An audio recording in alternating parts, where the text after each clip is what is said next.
नाज़रीन, हमने चंद रोज़ पहले एक इंटरव्यू किया था जिसमें एक सदफ नामी शख्स अपनी बीवी के ऊपर तहमतें लगा रहा था और ये भी बता रहा था कि उसके निकाह में होने के बावजूद वो किसी और के साथ भी चक्कर चलाती थी। आज हमारे साथ वही खातून मौजूद हैं और हमने उनको किसी न किसी तरीके से अप्रोच किया है ताकि हम दूसरी पार्टी का भी मौक़िफ़ बता सकें, सुनवा सकें कि हर शख्स जो स्क्रीन पर आकर अपना मौक़िफ़ बता रहा है ज़रूरी नहीं कि वो सच बोल रहा हो। मेरी बहन आज बताएगी कि इसके साथ क्या क्या ज़्यादती हुई हैं, किस तरीके से इसने घर छोड़ा, इस शख्स से जान छुड़वाई और आज इसके बच्चों की तरबियत कैसे हो रही है। मेरी बहन ये बताइए कि जब हमने इसके साथ इंटरव्यू किया उसमें इसने हमें बहुत सारे सबूत भी दिए आपके ख़िलाफ़ कि ये इसकी रिकॉर्डिंग्स भी हैं जिसके साथ ये भागी, ये मेरे साथ निकाह में भी थी, उसके बावजूद भी ये किसी और के साथ इसके नाजायज़ ताल्लुकात थे। मेरा जो बड़ा बेटा वो भी मेरा नहीं है, मैंने उसका DNA भी करवाया है। आप इसके बारे में क्या कहना चाहेंगी? मैं तो ये कहना चाहती हूँ, अगर इसने DNA करवाया है तो वो मेरे सामने लाए और रिपोर्ट दे इधर आके कोर्ट में। जब मैंने कोर्ट में किया है, कोर्ट था उस वक्त औरत पहुँचती है जब हद से गुजर जाए। सुने आप, मैं आपको क्या बताऊं कि मेरे साथ क्या क्या सान्या हुआ है। इन्होंने मुझे इतना टॉर्च किया है, इतना टॉर्च किया है कि तुम फलां के साथ हो, फलां के साथ हो, फलां के साथ हो। मैंने बर्दाश्त किया, हत्ता कि मेरी नंदे और मेरे देवर, मेरा ससुर, ये सारे मुझे पीटते थे, डेली में मारते थे। एक दिन तो इन्होंने लोहे का जो जिसके साथ मसाला वगैरह नहीं कूटते वो पकड़ के मेरे सर पे मारने लगे कि मैंने पकड़ लिया। मैंने कहा अब मुझे जान से ही मार देंगे, मैं ऐसे नहीं मरने वाली। सच्चा इंसान मरता नहीं है, चाहे जितना मर्जी कोई मार ले। अल्लाह ताला की लाठी बड़ी बेआवाज़ है, उसने मुझे तपती हुई आग में से निकाला और मुझे इन्होंने खींच के सीढ़ियों में से नीचे गिराया, फिर भी मैं बच गई। इन्होंने ईंटें पत्थर मारे मेरे पे, फिर भी मैं बच गई। लेकिन फिर उस वक़्त इन्होंने सारे बच्चे मेरे से छीन लिए। ये आपके ऊपर इल्ज़ामात इतने गंदे क्यों लगाता है? कोई भी दुनिया में मर्द ऐसा नहीं है, औरत जैसी मर्जी हो, लेकिन इस तरीके से उसने हमारे इंटरव्यू में आपके ख़िलाफ़ वो बकवास मैं कहूँगा की कि हमें यकीन नहीं हो रहा था, जिसकी वजह से हमें आपसे रब्ता करना पड़ा, आपसे रिक्वेस्ट करनी पड़ी, आपको कैमरे के सामने लाना पड़ा। मेरी बहन, ये इतने गंदे इल्ज़ामात कैसे लगा सकता है? क्यों लगा रहा है? इसकी मैं वजह आपको ये बता चुकी हूँ कि ये कोठे वाले लोग हैं, इनको रंग बिरंगी मिलती हैं। हम साफ शफाफ औरत हूँ, मैं ऐसी नहीं कि इन जैसी बन सकूँ।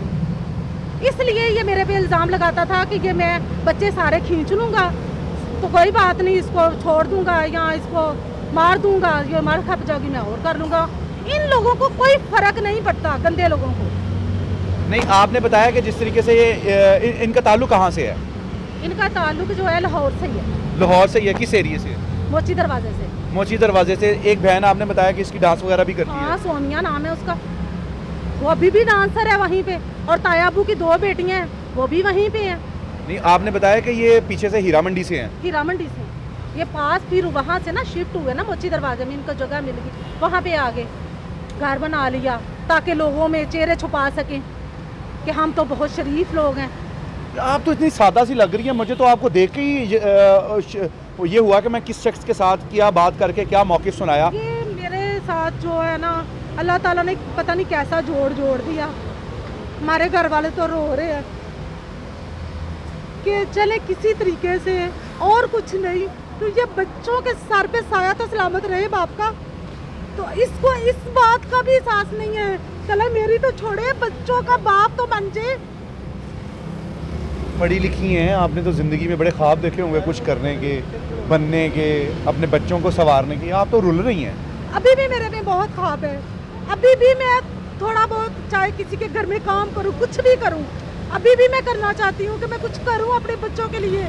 मेरे पास जो 2 बच्चे उधर हैं वो मेरे पास आ जाए, मैं चारों बच्चे की ज़िंदगी उनकी ज़िंदगी में गुजार लूँगी। और इस तरह का गंदा शख्स नहीं मुझे चाहिए। तो जो जिस तरीके से गैर मर्दों के साथ आपके ताल्लुकात बनाता है आप जैसी औरत के, उसके बारे में आप क्या कहेंगी मज़ीद? उसके बारे में यही कहूँगी कि जैसा इंसान खुद होता है ना गंदा, वो दूसरे को यही समझता है कि मैं भी गंदा हूँ। अच्छा, उसने हमें ये भी पिछली वीडियो में कहा था कि उसने आपको किसी एक शख्स के साथ रंगे हाथों पकड़ा है। तो वो शख्स का नाम बता दे, उसका कोई फ़ोन नंबर, कोई इसका शहर तो होगा। कह रहा था आपका कज़न है। मेरा तो कोई ऐसा कज़न नहीं, मेरा तो अल्हम्दुलिल्लाह सारे कज़न इतने, हम पीछे से ख़ानदान शरीफ है। हम आपको मेरे बच्चे और हम नज़र आ रहे हैं कि हम कैसे। लगता है बहुत गुस्सा है आपको इसके ऊपर। इतना गुस्सा है कि इसने गलत मेरे पे सारी गलत ठोसी हुई है बातें, इसलिए मुझे गुस्सा है।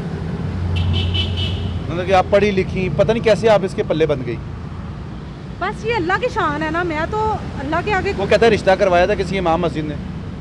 चले किसी ने नेकी कर दी तो इसका बदला ये तो नहीं कि इसको इतनी बड़ी सजा दी जाए, उसको रोडों पे खड़ा कर दिया। इसको इतनी शर्म नहीं आती कि मेरी बेटियां और बेटे और मेरी बीवी सड़क पे आ गई है।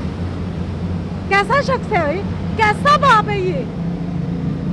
इसीलिए मैं कहती हूँ ये कोठे वाले गंदे लोग हैं। आपके पेरेंट्स आपके साथ हैं या रिलेटिव्स वगैरह? पूछते हैं इनसे, ठीक है, इनसे पूछते हैं कि भाई साड़ी बेटी का की हाल किया है। वो कहते हैं है ही गंदी सी, है ही गंदी सी। भाई सबूत दो, गंदी है तो सबूत दो, किसी के साथ पकड़ा तो सबूत दो ना। अगर वो किसी के साथ रह रही है तो मुझे कोई बंदा लाके किसी का नाम ही दे दो। वीडियो में इसने पिछली वीडियो में काफी लोगों के नाम लिए थे। नाम दो ना, मुझे उनकी डिस्टेंस चाहिए, उनके फोन नंबर चाहिए। मैं लाइव दिखाना चाहती हूँ लोगों को। एक रिकॉर्डिंग भी इसने हमें सुनवाई थी कि जिसमें आपके साथ रिकॉर्डिंग करके वो सारी बातें बता रहा इसने जो दूसरी बीवी कोठे वाली की है उसके साथ इसने मिलकर रिकॉर्डिंग बनाई। अच्छा, जो अभी शादी उसके साथ की है? शादी नहीं की, वैसे कर ये ऐसे लोग उसके साथ भी शादी नहीं की? कोठे वाली रखी हुई है, कोठे वाले को शादी नहीं है। मेरी बहन, इसमें जो सबसे बड़ा लम्हा फिक्रिया तो ये है कि आपकी माशाल्लाह 2 बेटियां भी हैं। तो अगर वो बेटियां जिस तरीके से एक बेटी उसके पास है, एक बेटी आपके पास है, तो बच्चों की तरबियत कैसी होगी? बच्चों की तरबियत ये है कि मैं अपनी इधर, मैं अगर टीवी में सारे लोग मेरी बात सुन रहे हैं तो आपसे सबसे ये है कि ये एक गंदा शख्स है। मैं अपने बच्चों को आपके सामने ये कहती हूँ कि मेरे चारों बच्चों जो है ना वो मेरे हवाले किए जाएं, चाहे मैं मांग के अपने बच्चों का मुस्तकबिल अच्छा बना सकूं और बड़ी बेटियों को बीबी ज़ैनब के रास्ते पर चला सकूं। हम आपको मांगने नहीं देंगे, ये दुनिया आपको देख रही है। हम आपकी इजाज़त से आपका नंबर या अपना कोई राब्ता नंबर ज़रूर देंगे कि लोग आपकी हेल्प भी करें। तो आपकी किस किस चीज़ की लोग आपको हेल्प की ज़रूरत है, बताएं, ये लोग आपकी हेल्प करेंगे। क्या करना चाहती हैं? नाज़रीन, हमारा काम है हकीकत आप लोगों के सामने रखना। ये हमारी बहन जिसके ऊपर बहुत सारे इल्ज़ामात लगे, तहमतें लगी और पूरी फैमिली को जिस तरीके से मीडिया के सामने बदनाम करने की कोशिश की, अल्लाह ताला की लाठी बड़ी बेआवाज़ है। वो बड़ा मेहरबान है कि मैं उसका शुक्रगुजार हूँ कि उसने हमें इन तक पहुँचाया। और उस वीडियो के बाद ये हकीकत हम आप लोगों के सामने रख रहे हैं, क्योंकि हमारी कोशिश होती है कि हम दोनों पार्टीज़ का मौक़िफ़ आप लोगों के सामने रखें। हमारी किसी के साथ कोई ज़ाती दुश्मनी या कोई दोस्ती नहीं है कि किसी को भी पकड़कर मीडिया पर लाकर बदनाम कर दें। हमारी कोशिश ये है कि हम आप लोगों को हकीकत बताएं। मकसद ये है कि किसी न किसी तरीके से हम लोगों की मदद करें। एक तो ये है कि मेरे बच्चों की तालीम के लिए खर्चा चाहिए और दूसरा मेरे पास घर कोई छत नहीं है। मैं कहाँ रहूँ और बच्चों को लेकर कहाँ मुस्तकबिल कहाँ बनाऊँ बच्चों का। आपकी बड़ी मेहरबानी होगी कि मेरे बच्चों के साथ अमन किया जाए और मेरी इज्जत का ध्यान किया जाए।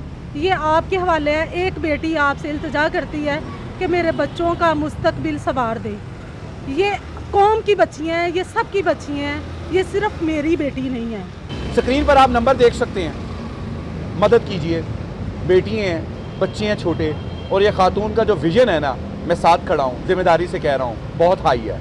कुछ करना चाहती है, बच्चों को कुछ कराना चाहती है, मदद कीजिए। हमारे ज़रिए इनके साथ रब्ता कीजिए। अल्लाह ताला आपके लिए आसानियाँ पैदा करे। अल्लाह निगहबान।